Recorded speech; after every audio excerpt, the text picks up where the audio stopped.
You just met someone. They told you their name 5 seconds ago. You shook their hand. You looked them in the eye. And now, it's gone. Completely erased. Like it never existed. Meanwhile, you can remember the name of your third-grade teacher's dog, the lyrics to a song you haven't heard in 10 years, and every embarrassing thing you've ever done. So why can't you remember the name of the person standing right in front of you? If this sounds familiar, you're not forgetful. Your brain is doing exactly what it was designed to do, and when you understand the neuroscience behind it, it's going to change everything. Welcome to Life Mind Gym. Let me tell you about the most embarrassing moment of my professional life. I was at a networking event. This woman introduced herself. Smart, successful, exactly the kind of person I wanted to connect with. We talked for 20 minutes. Great conversation. And then someone else walked up and asked, "Have you two met?" I went blank, completely blank. I couldn't remember her name. She had told me 20 minutes ago. We'd been talking the entire time, and I had nothing. The worst part? She remembered mine. Of course she did. I played it off, but I felt like an idiot. And for years, I thought I was just bad with names. Turns out I wasn't bad with names. My brain was doing something much darker. Here's what neuroscientists discovered about name memory. And I'm warning you, this is going to make you rethink every conversation you've ever had. The self-reference effect. Your brain doesn't actually care about other people's names at all. There's a phenomenon in psychology called the self-reference effect. Basically, your brain is a selfish machine. It prioritizes information that relates to you, your survival, your status, your identity. When someone tells you their name, your brain does a split-second calculation. Is this information critical to my survival or status? And 99% of the time, the answer is no. So it doesn't bother encoding it. The name goes into your short-term memory, which lasts about 15 to 30 seconds, and then it's deleted, gone, like it was never there. But here's where it gets darker. What your brain is remembering. While you're forgetting their name, your brain is busy recording other things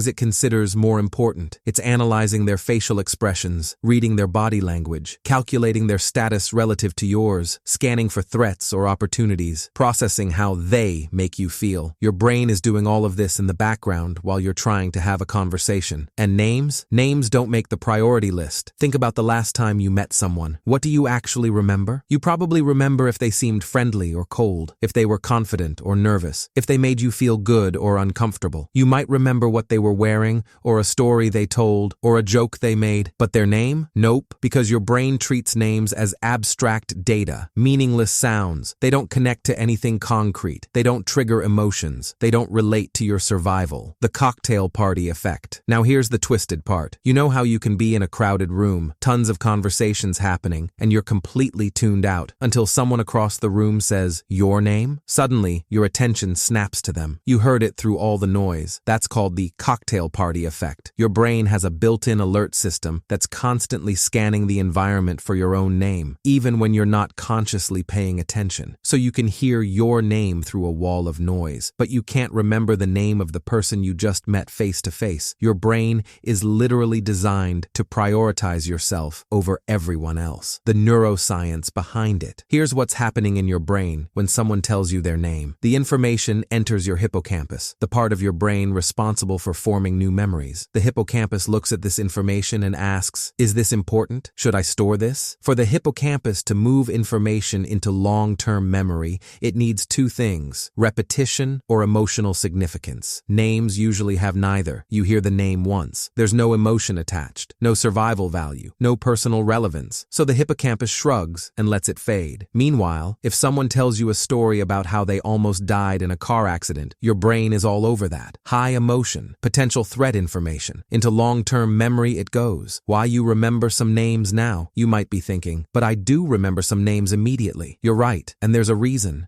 You remember names when they connect to something meaningful. If someone has the same name as your ex, you'll remember it instantly. If their name is unusual or funny, it might stick. If they're someone important, a celebrity, your boss, someone you're attracted to, your brain flags it as relevant. But random people at random events, your brain sees no reason to file that information. The survival explanation. From an evolutionary perspective, this makes perfect sense. For 99% of human history, you lived in small groups of 50 to 100 50 people. You knew everyone. You didn't need to remember new names because you weren't constantly meeting new people. Your brain evolved to remember faces, critical for identifying tribe members versus strangers. It evolved to remember voices, body language, status hierarchies. But remembering the arbitrary sounds people call themselves, that wasn't a survival skill. Fast forward to modern life, you're meeting new people constantly. Networking events, social gatherings, work meetings. Your brain is operating with ancient software in a modern world. The attention problem. But here's the real reason you don't remember names. When someone introduces themselves, you're not actually listening. You think you are. But your brain is doing something else. It's preparing what you're going to say next. It's managing your anxiety about making a good impression. It's analyzing the social dynamics of the room. The name goes in one ear and out the other because you were never fully present when they said it. Neuroscientists call this divided attention. Your conscious mind thinks it's listening, but your brain's resources are allocated elsewhere. The fix that actually works. So how do you fix this? The answer isn't memory tricks or mnemonics, though those can help. The real fix is deeper. You have to override your brain's selfish default programming. When someone tells you their name, you need to create immediate repetition and emotional connection. Repeat their name out loud immediately. Nice to meet you, Sarah. That's the first encoding. Then use it again within 30 seconds. So, Sarah, what brings you here? That's the second encoding. But here's the key. You need to attach emotion to the name. Ask yourself a question that creates a personal connection. Do I know anyone else named Sarah? What does this Sarah remind me of? The moment you create a personal connection,